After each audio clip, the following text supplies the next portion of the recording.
exposé dans d'autres travaux qu'on a dans la littérature sur la ville, c'est pas une littérature aussi toujours de plaisir, de désir, où effectivement le plaisir c'est de tracer dans des villes pour voir des femmes, pour suivre, donc il y a des tas de romans, toute la poésie, Baudelaire, tout ça avec les prostituées, donc où on voit bien que la vision de la ville, c'est une vision extrêmement excitante, et donc on voit bien comment cette ville post-carbone, elle tend à reproduire une ville où il y aura, on ne sera pas embêté par la voiture, on pourra courir, il y aura des grands espaces, on pourra faire des rencontres, pour être touriste dans sa ville. Et donc là, effectivement, si on regarde bien, c'est une vision d'hommes jeunes en bonne santé, libérés de l'obligation familiale, et peut-être d'une minorité de femmes qui du coup, ont fait un choix de mettre à l'écart les enfants, ou mettre à l'écart un certain nombre de choses pour vivre comme les hommes, qui est aussi une possibilité du féminisme qui est ouverte par Simone de Beauvoir, quand elle dit la manière de se libérer, c'est effectivement de refuser de se marier et de ne pas avoir d'enfants. C'est aussi une manière, effectivement, de pouvoir vivre comme un homme une liberté masculine. Ce que lui reproche Françoise Daubonne, sa biographe, qui est écoféministe. Donc on voit bien aussi qu'il y a aussi une part de l'émancipation des femmes qui passe par, effectivement, l'adoption d'un modèle masculin. Et c'est ce qui fait que souvent, dans les discussions, on peut avoir aussi cette division du visage, du message, qui permet de ne pas voir forcément les choses. Après, je pourrais vous parler aussi, si on a le temps de discuter, de la question des hommes. Alors, je vous laisse lire ça, c'est aussi ça. Donc, première chose, la ville n'est pas dangereuse.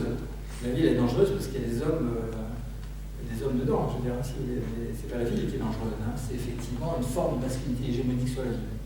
Donc, moi, je fais l'hypothèse que le continuum qu'il y a entre les noms de rue, les statuts, la gouvernance masculine, les stades, les skateparks, les terrains de boules, etc. C'est vrai qu'on voit des hommes politiques en statut, on voit des sportifs avec des beaux corps sur les terrains, et puis après on voit des publicités pour Chantel ou pour etc. La femme comme objet sexuel sur les abribus. Donc on voit bien quand même que toutes ces traces dans la ville, eh bien, elles sont aussi génériques de ce danger d'une masculinité hégémonique dans la ville, dans lequel les hommes ont tous les droits, autrefois celui d'uriner dans la ville, aujourd'hui celui de faire des graphes, etc.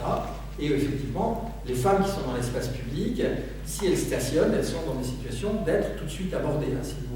Beaucoup de femmes racontent avoir attendu sur un trottoir et que tout de suite une voiture s'arrête avec une vitre qui descend, vous allez quelque part, etc. Parce que quand vous stationnez en ville, vous êtes une proie sexuelle potentielle, voire une prostituée.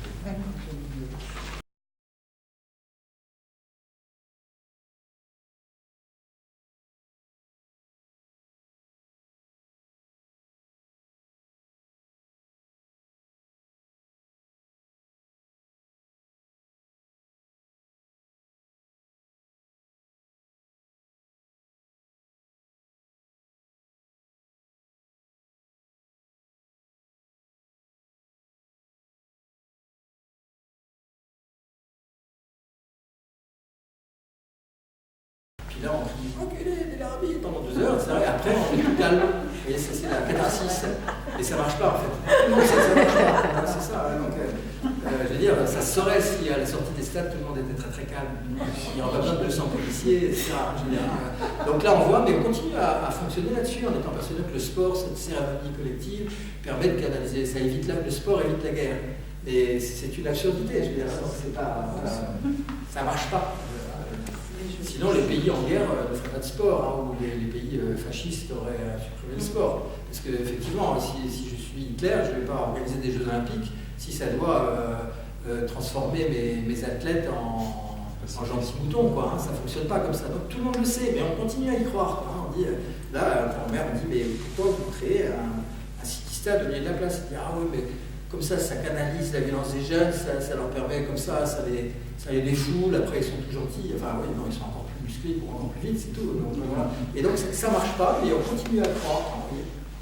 Et donc, voilà aussi, donc là aussi on sait que foot, prostitution, sport, prostitution, ça fonctionne très très bien. Donc là aussi, quand j'avais discuté au moment du Grand Stade de Bordeaux, on m'avait demandé de participer à une réunion, alors que c'était des causes perdues, puisqu'ils étaient déjà en train de sortir de terre, et j'avais développé ces idées-là.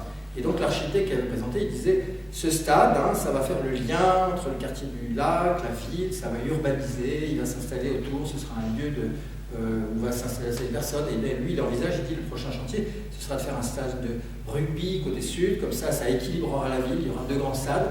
Et en fait, tout le monde sait qu'à partir du moment où il y a un grand stade, eh bien, les gens n'habitent pas autour, puisque c'est tous les camions des prostituées qui viennent. C'est vraiment, si j'ai un petit camion et que je fais le commerce de mon corps, les clients, ils sont là, hein, à la sortie des stades.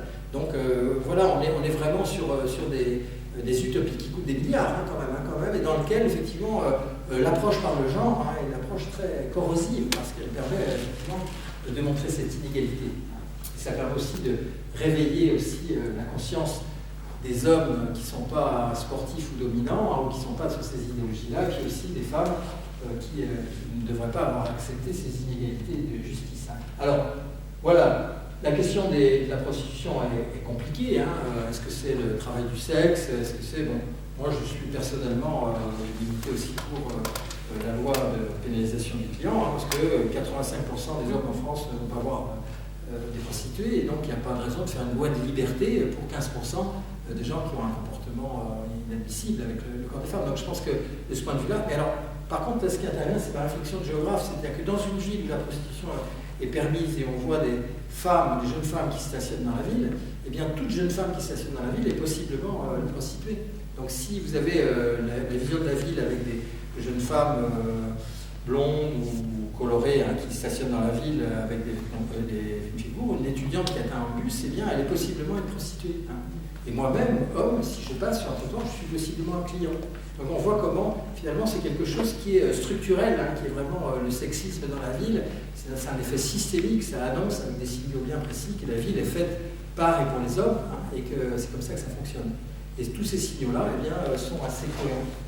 Voilà, puis alors après j'ai terminé par les textes de référence outils, hein, puisque comme ça permettra d'ouvrir la question sur quoi faire. Hein. D'abord, on a des lois, ça c'est très important. On a des chartes depuis 2012-2013. Hein. Ne croyez pas que je fasse une réunion de propagande pour le Parti Socialiste, mais c'est vrai que depuis 2012, c'était quand même mieux qu'avant. Hein. Alors il y a eu un rapport parlementaire, la loi du 4 août sur l'égalité réelle entre les femmes et les hommes, qui est contraignante, hein, c'est-à-dire qui oblige les grandes entreprises, les administrations à faire des bilans sociaux, sexuels, genrés, à réduire les inégalités, les universités, etc. Donc il y a vraiment eu pour la première fois un cadre contraignant pour l'égalité. Hein.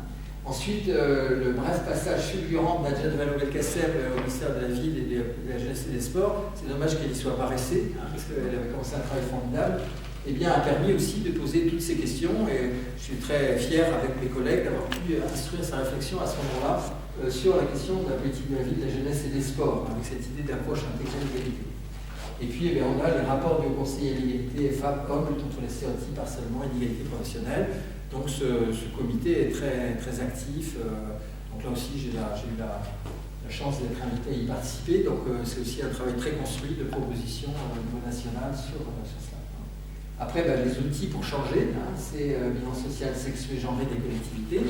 Ça veut dire que dans la ville de Bagneux, je ne sais pas si ça se fait peut-être, hein, une chargée de mission égalité femmes-hommes, avec l'accord de la mairie, peut faire une étude comparative des carrières et des situations professionnelles des femmes et des hommes, des avantages, est-ce que les femmes ont les mêmes primes, les mêmes possibilités de partir en formation, les mêmes avantages, ordinateur, téléphone, place de parking, etc. Vous voyez, on a fait tout ça avec la mairie de Bordeaux quand même, et la communauté urbaine. Et puis également, eh bien, un travail aussi d'enquête sur le harcèlement sexuel au travail.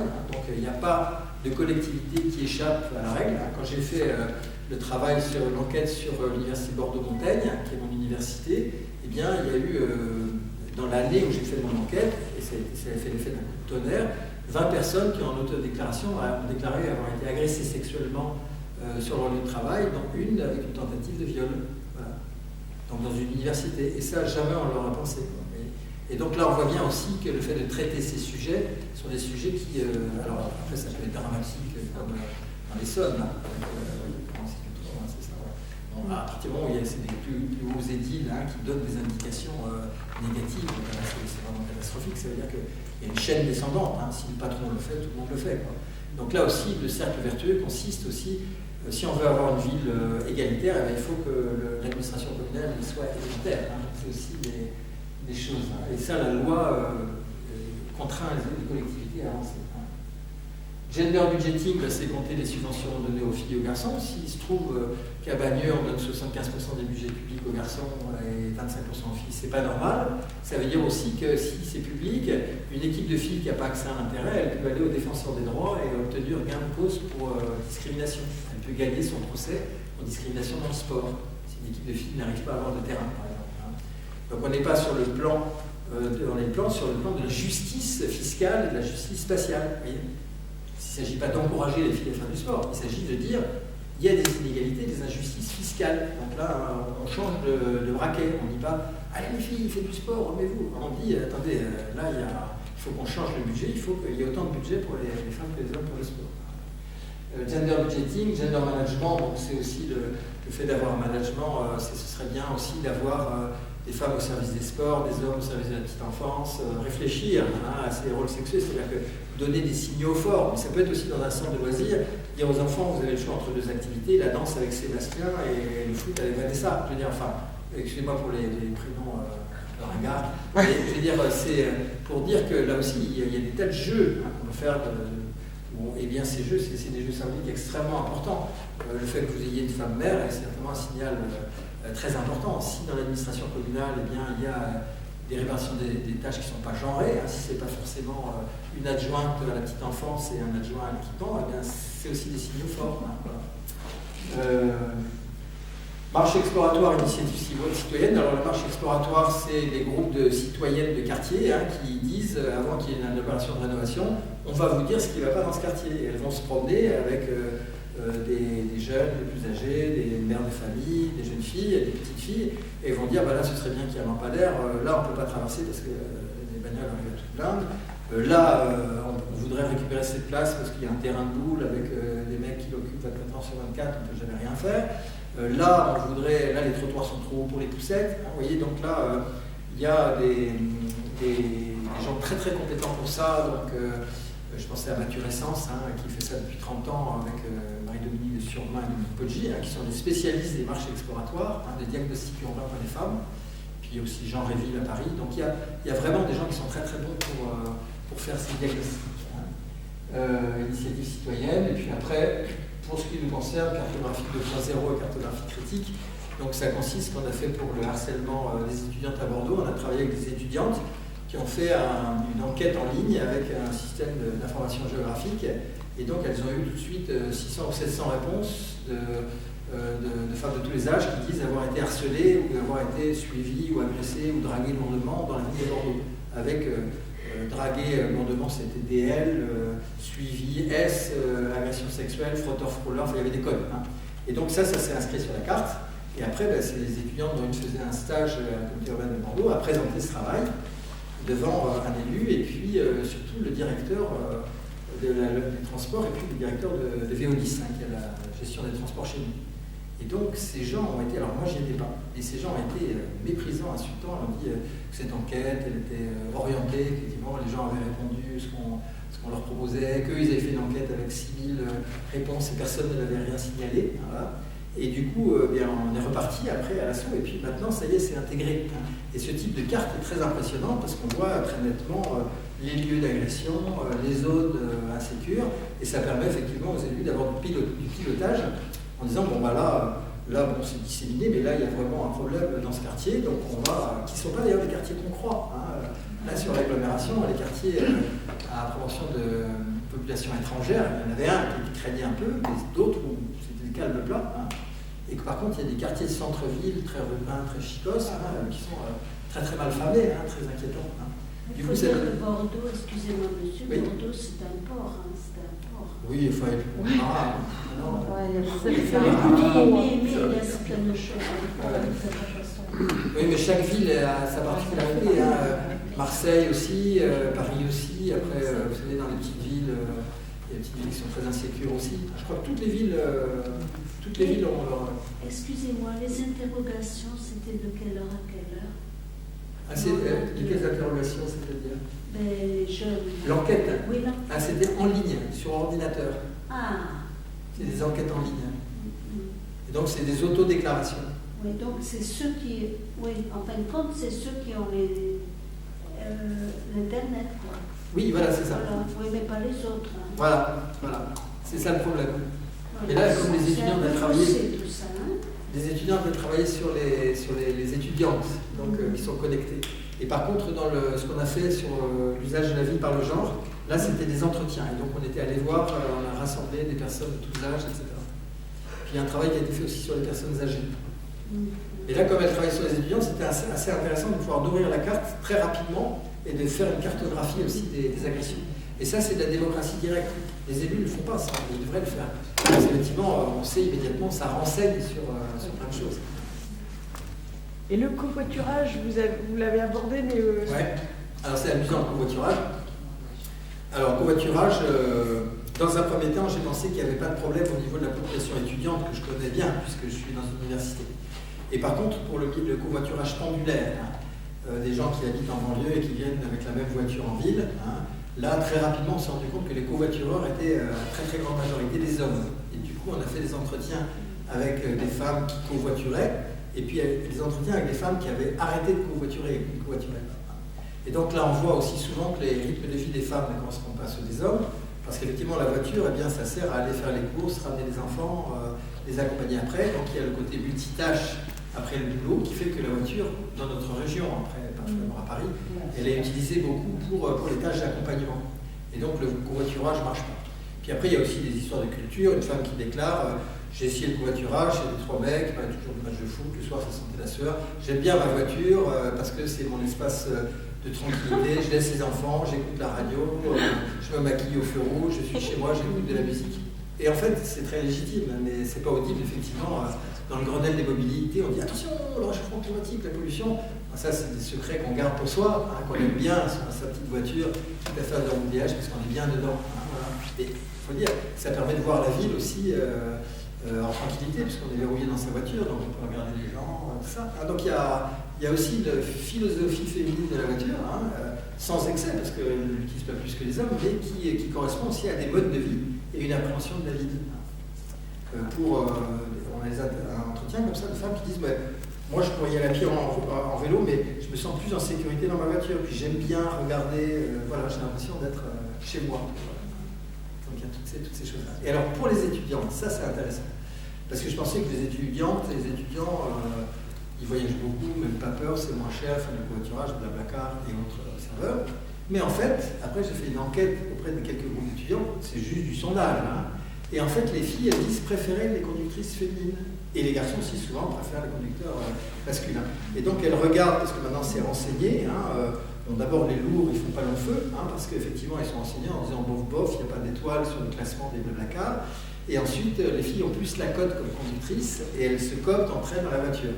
Parce que toutes, elles racontent, elles disent, voilà, je me suis retrouvée dans une voiture, en fait le mec il fait du covoiturage pour draguer, etc. Et donc voilà, donc il n'y a pas ça, c'est aussi, il y a toujours cette question d'inégalité. Alors, je vais dire aussi, ça c'est français, parce que je veux dire, quand on va à Montréal, l'ambiance elle est différente, quand on va dans d'autres pays, dans les pays scandinaves, voilà, il n'y a pas du tout ça, c'est très français. Parce que quand c'est annoncé, non, c'est latin. Chez nous, ils n'ont pas encore compris que c'est latin. Ben oui, c'est bien de dire que c'est latin, je veux dire, il faudrait que ça arrête d'être latin, je veux dire. Ou alors il faut arrêter le latin. Non, c'est aussi, on ne peut pas rester sans arrêt sur des caractères culturels, je pense aussi. On pouvait dire que c'était latin chez les Espagnols, machis, c'est eux qui ont inventé le terme de violenter les femmes, je veux dire. Et en fait, il y a eu des lois, et maintenant, il y a moins de violence conjugale en Espagne qu'en France, c'est avéré, quoi. Et donc, c'est aussi, ça a cessé d'être latin. Par contre, en Italie, il n'y a toujours pas, il n'y a aucune loi qui favorise, c'est très compliqué d'avortement de la contraception, en Irlande aussi. Donc, on voit bien que ce n'est pas une question de latinité. Les 3 pays où il y a le plus de violence aux femmes, c'est un pays catholique, le Mexique, un pays hindouiste, enfin tout, qui est l'Inde, et puis un pays musulman qui est l'Égypte. On voit bien que ce n'est pas des questions de culture religieuse. Et il n'y a pas protestantisme aussi? Écoutez, pour l'instant, en tout cas en France, les protestants, ils ont des pasteurs qui se marient. La semaine dernière à Bordeaux, il y a une pasteur femme qui a marié religieusement 2 hommes. Voilà. Bon, l'église l'Église catholique, c'est un panel d'évêques blancs de plus de 60 ans qui dit bon non, finalement on a décidé qu'on n'était pas d'accord pour ceci la contraception et qui couvre des scandales autres sexuels. Donc je veux dire, le jour où il y aura des évêques femmes dans l'Église catholique ou dans la religion musulmane, effectivement, pourquoi on demanderait à la société d'être paritaire, d'être vertueuse, et puis qu'on se traînerait des boulets patriarcaux comme ça. Voilà. Ça remet en question Jésus qui est quelqu'un de formidable, peut-être Mohamed d'ailleurs. Jésus, il aime tout le monde, il pardonne à la prostituée, etc. Je veux dire, ça n'a pas de rapport avec ça, mais l'Église catholique, mais le clergé musulman, c'est un clergé patriarcal. Voilà, donc, il faut qu'on utilise. C'est pour ça, quand vous parlez de protestantisme, c'est sûr, il doit y avoir un machisme, une violence protestante, mais néanmoins, dans sa structure, elle n'impose pas de point de vue. Parce que le problème, enfin, il y a plusieurs branches, comme le catholicisme, il y a plusieurs branches. Bien sûr. Oui, mais on pourrait, quand on est catholique, on pourrait, même si on est de gauche, on pourrait accepter que les prêtres se marient ou qu'il y ait des femmes prêtres, je ne sais pas, vous voyez. Ça me paraît. D'ailleurs, quand j'étais jeune, je fréquentais les milieux catholiques, les jeunes chrétiens, etc. C'est ce qu'ils demandaient à l'époque. Les prêtres demandaient à se marier, à travailler, à se moderniser, ils demandaient l'ordination des femmes, mais ça c'était en 68, c'était il y a 50 ans et ça n'a pas bougé. Il serait plus sur